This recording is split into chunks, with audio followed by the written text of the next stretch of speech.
की जय। वृंदावन बरसाना धाम की जय। महाप्रभु श्री हरिवंश चंद्र जी महाराज की जय। श्री यमुना रसरानी की जय। समस्त सहचरी वृंद की जय। जय जय श्री राधे श्याम। जय जय श्री राधे श्याम। जय जय श्री राधे श्याम। जय जय श्री हरिवंश श्री हरिवंश।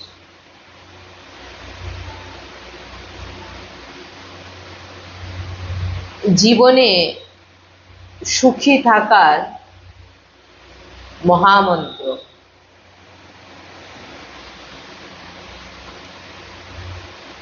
এই জগতে দুই ব্যক্তি সুখী থাকে। কে? যে বিরক্তি হন আর যে মুনি হন।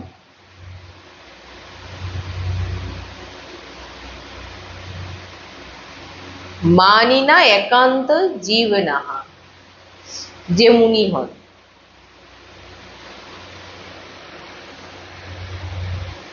বিরক্ত হওয়া আর যে মুনি হন। এবারে প্রত্যেকের মধ্যেই এমন ভাব আছে যে এই দুইটি খুবই অসম্ভব আমাদের জীবনে। বিরক্তি মানে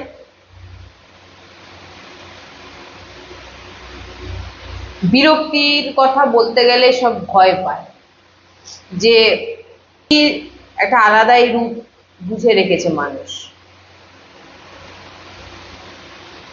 বিরক্তি বাবা আমরা হতে পারবো না, আর মুনিও আমরা হতে পারবো না।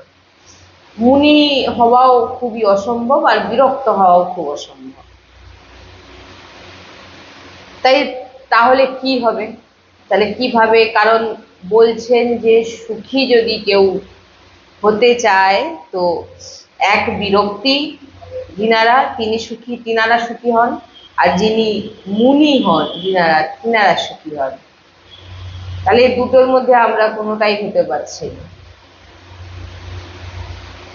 খুব ধ্যানপূর্বক শোনার বিষয়। বিরক্তির অর্থ আগে বুঝতে হবে।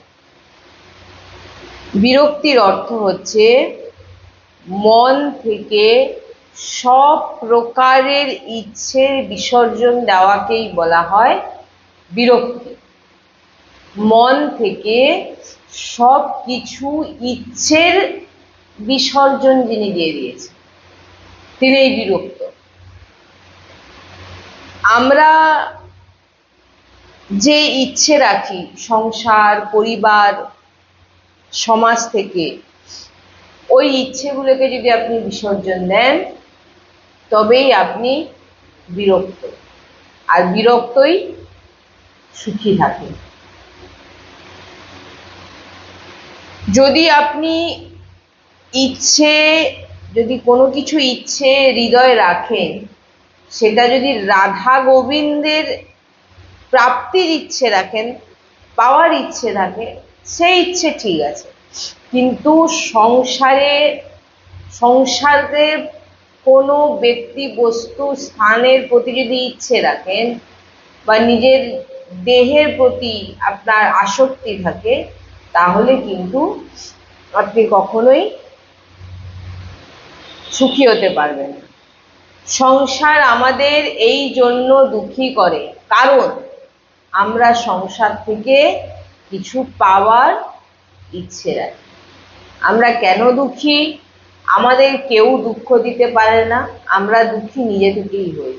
কারণ সংসার আমাদের এই জন্য দুঃখী করে, কারণ আমরা সামনের ব্যক্তির কাছ থেকে, সংসারের কাছ থেকে কিছু ইচ্ছে, কোনো কিছু পাওয়ার ইচ্ছে রাখি। বিরক্তস্য কথার অর্থ কারোর কাছ থেকে কোনো প্রকারের ইচ্ছে না রাখা।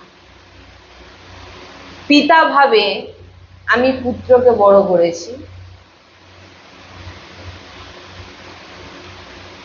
পুত্র আমার আজ্ঞাকারী হবে, আর পুত্র আমার সেবা করবে। বড় হয়ে যখন পুত্র আজ্ঞা মানলো না, সেবা করলো না, এবারে আপনি কিন্তু দুঃখী হলেন। কেন না আপনি সংসারের কাছ থেকে কিছু পাওয়ার ইচ্ছে রেখেছেন। আমরা আমাদের ইচ্ছের ফলে কিন্তু দুঃখী হই, আমাদের দুঃখী কেউ করতে পারবে না। যদি আমরা সংসারের কাছে কিছু প্রাপ্তির ইচ্ছে রাখি, তখনই আমরা কিন্তু দুঃখী হব। বিচার করবেন, ভাবা উচিত যে আমরা দুঃখী কেন, কেন অশান্তি, কেন ভয়, কেন না আমাদের ইচ্ছের কারণে। সব সময় আমরা একটা ভাবনা রাখি, আমার কেউ প্রশংসা করবে, আমি তার জন্য এত কিছু করলাম, সে আমার জন্য এতটুকু সবার কাছে বলে দিক যে ও এই এই করেছে আমার জন্য। আপনি তার জন্য কিছু করেছেন, দিয়ে আপনি তার প্রতি ইচ্ছে কি রাখছেন যে সে আমার নামে প্রশংসা করুক, বা সে তার বদলে আমাকে কিছু দিক, বা আমি তার কাছ থেকে অন্যরকম কোনো সম্মান চাইছি।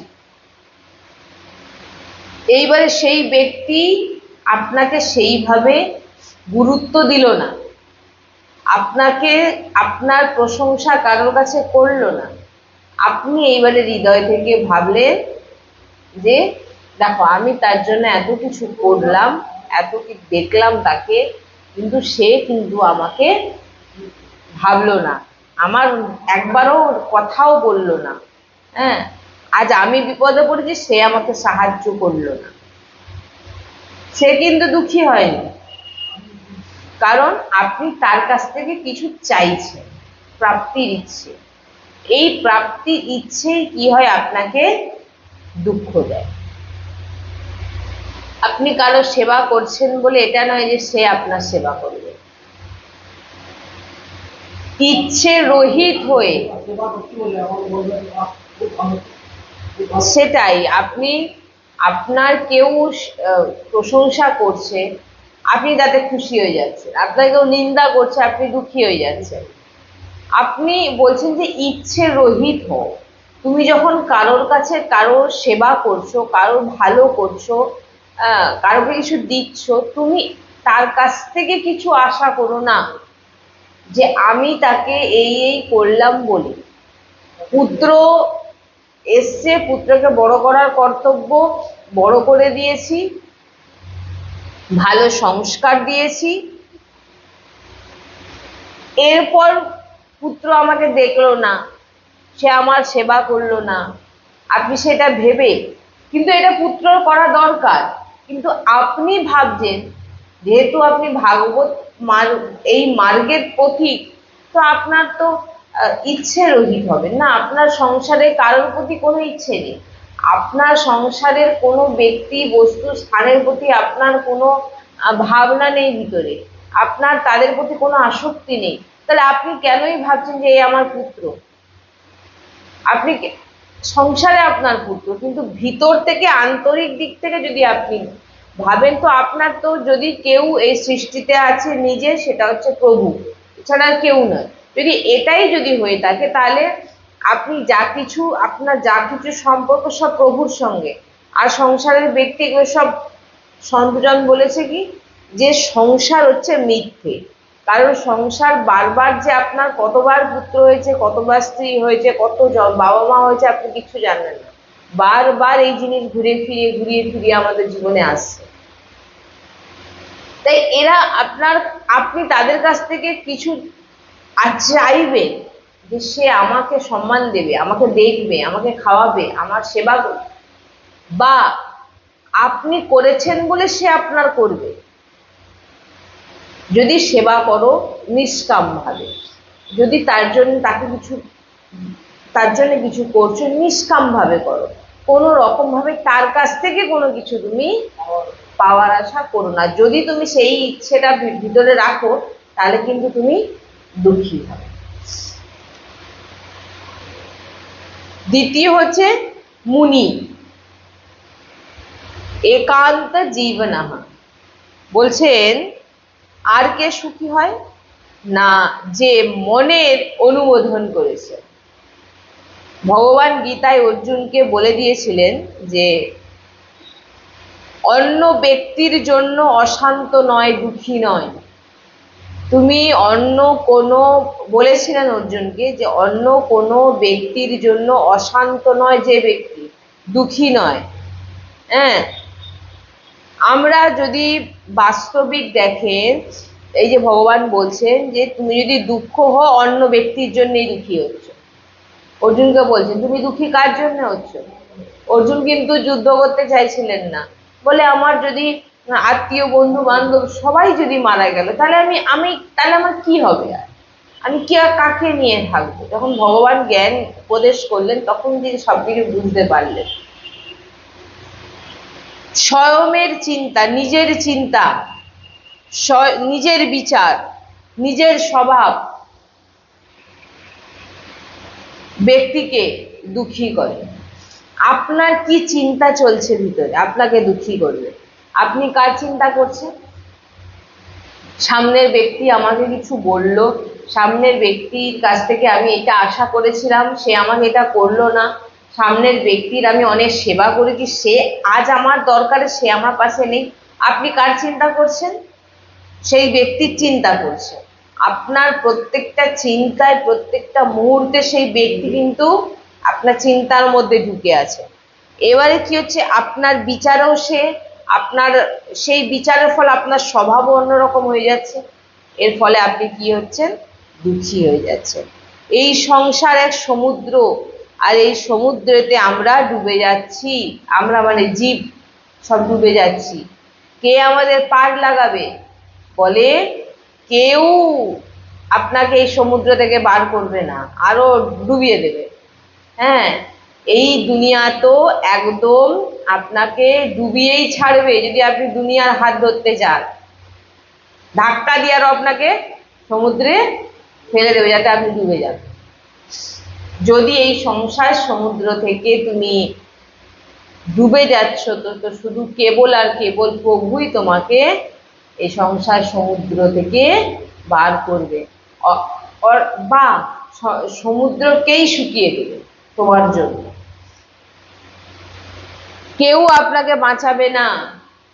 আপনার নিজের চিন্তাকে, আপনি নিজের ভাবনাকে, নিজের বিচারকে ঠিকঠাক ভাবে চালান। অন্যের চিন্তা, অন্যের বিচার, সেটা করলো না বা সেটা ভুল করছে, অন্যের বিচার।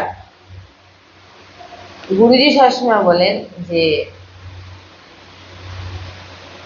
তুমি যত অন্য দিকে দৃষ্টি রাখবে তুমি ভগবতের চিন্তন থেকে দূরে থাকবে। কারণ তোমার চিন্তনে ওই ব্যক্তি আপনার ভিতরে বসে আছে। আপনি বসে আছেন তো চিন্তা করছেন কার? ওই ব্যক্তি চিন্তা করছেন। আপনার কত ক্ষতি হচ্ছে তার কিন্তু কিছু হচ্ছে, কিন্তু আপনার বিকার, আপনার বিচার, আপনার বিবেক, আপনার সব কিছু নষ্ট করে দিচ্ছে। কে করছে? আপনি নিজেই করছেন। স্বয়মের উদ্ধার, ভগবান বলছেন নিজের উদ্ধার নিজে করো, নিজের নৌকা নিজে পার লাগাও। ভগবান বলছেন, শ্রীকৃষ্ণ গীতায় বলছেন মনুষ্য নিজেই নিজের শত্রু। আপনি বলেন আমার অনেক শত্রুর পিছনে লেগে গেছে, কোনো শত্রু আপনার পিছনে লাগেনি। আপনি নিজেই শত্রু ছেড়েছেন নিজের জন্য। আপনি নিজেই শত্রু ছেড়েছেন নিজের জন্য। আপনার শত্রু কেউ নয়। আপনার তো দুদিন পর কেউ মনেই রাখবে না, তো আপনার শত্রু হবে কোথায়? আপনার শত্রু কেউ নয়, আপনি নিজেই নিজের জন্য শত্রু ছেড়ে রেখেছেন। কাম, ক্রোধ, লোভ, মোহ, আর খারাপ চিন্তা, এই সমস্ত কিছু করে আপনি নিজের পিছনে শত্রু, এটাই শত্রু আপনার। তাই সব সময় আমাদের ভিতরে এই জিনিসটা থাকা উচিত যে চিন্তা, একদম চিন্তা রহিত হয়ে যান। কারোর কাছ থেকে কোনো কিছু প্রাপ্তির ইচ্ছে ছেড়ে দিন, একেই বিরক্ত বলে। মুনি হয়ে যান, আপনি বৈরাগ্য নিয়ে নিন, কিন্তু আপনি নিয়ে নেবেন কিভাবে? আপনি নিজে থেকেই নেবেন। ত্যাগ নিজে থেকেই হয়, জোর করে হয় না। আপনি পরিবারে আছেন, কিন্তু পরিবারের থেকে পরিবারের থেকে দূরে, মানে আপনি পরিবারের সঙ্গে বসছেন, খাচ্ছেন, ঘুরছেন, সবকিছু করছেন, কিন্তু আপনি পরিবারে নেই। এর মানে রাখি, আপনার পুরোপুরি যে ভিতরের চিন্তন, সেটা কিন্তু সবসময় প্রভুর সঙ্গে। আপনার সঙ্গে যারা বসে আছে তারা হচ্ছে প্রভু। আপনি দেখছেন এইরকম ভাবনা যার ভিতর চলে আসবে, সে কখনো দুঃখী হবে না, তার চিন্তা কখনো খারাপ হবে না, আর সে সবসময় ভগবত চিন্তনেই থাকবে। যে এমন চিন্তা করছে, কি চিন্তা? আমার সামনে যারা বিরাজমান আমার ভগবান, আমার কর্তব্য তাদের সেবা করা, আমি সেবা করছি, এর বিপরীতে আমি তাদের কাছ থেকে কিছু চাইব না। আর যদি কিছু আপনি ওদের কাছ থেকে চাইতে যান, তাহলে আপনার চিন্তনে ওই একই ভাবনা বিকার আসবে, সে আমাকে দেখলো না, সে আমাকে খেতে দিল না, ও আমার সেবা করলো না, এই চিন্তা করবেন, ব্যাস আপনার শত্রু আপনাকে একদম শেষ করে দিচ্ছে। এই জন্য বলছেন সবার মধ্যে থাকো, আপনি নিজেই বৈরাগ্য, আপনি নিজেই নিজের উদ্ধার করতে পারবেন। কিভাবে? একদম সোজাভাবে, আমি যে পরিবারে আছি, পরিবারটি কার? আমার প্রভুর। পরিবারের মধ্যে যতজন আছেন এরা কারা? সব আমার প্রভু। সবার মধ্যে আমার ভগবান বিরাজমান, অতএব সবাই পূজনীয় আমার কাছে। হ্যাঁ, রূপে হয়তো কেউ আমার পুত্র, কেউ আমার মেয়ে, কেউ আমার স্ত্রী, কেউ আমার বাবা মা, এরকম আছে, কিন্তু সবাই আমার কাছে পূজনীয়। কারণ না, সবার মধ্যে আমার ভগবান বিরাজমান। না আমি কারোর নিন্দা করব, না কারোর কাছে কোনো কিছু প্রাপ্তির ইচ্ছে রাখবো, না আমি কারোকে সেবা করেছি বলে তার কাছ থেকে আমি সেবা পাবো, এমন ভাবনা রাখবো। যদি এইরকম ভাবনা রেখে থাকেন, এরকম চিন্তা যদি আপনার মধ্যে থাকে, তাহলে আপনি সংসারে থেকেও আপনি বৈরাগ্য, আপনি মুনি, আপনি সন্ত। আপনি সন্ত কাকে বলে? সব ছেড়ে দিয়ে চলে গেছেন বলে কি তিনারা সন্ত নাকি? না, তিনাদের মধ্যে সংসারের যে ভাবনা চিন্তা, আপনি সাধু সন্তের থেকে বেশি তো আমি তো অনেকবার সৎসঙ্গে বলেছি, এবং গুরুজি শ্রীমুখেও শ্রবণ করা বাণী বলি সবসময়। গুরুজি শ্রীমুখেও শুনেছি যে সাংসারিক যিনি সংসার গৃহস্থের থেকে সন্ত হয়েছেন, এরকম অনেক বেশি সন্ত এরকম মানে দেখা গেছে, যিনারা গৃহস্থ কিন্তু সন্ত। কি কি আছে ওনাদের মধ্যে? ওনাদের মধ্যে সংসারের প্রতি কোনো আসক্তি ছিল না। তিনাদেরও পুত্র আছে, তিনাদেরও কন্যা আছে, পরিবার আছে, সব আছে,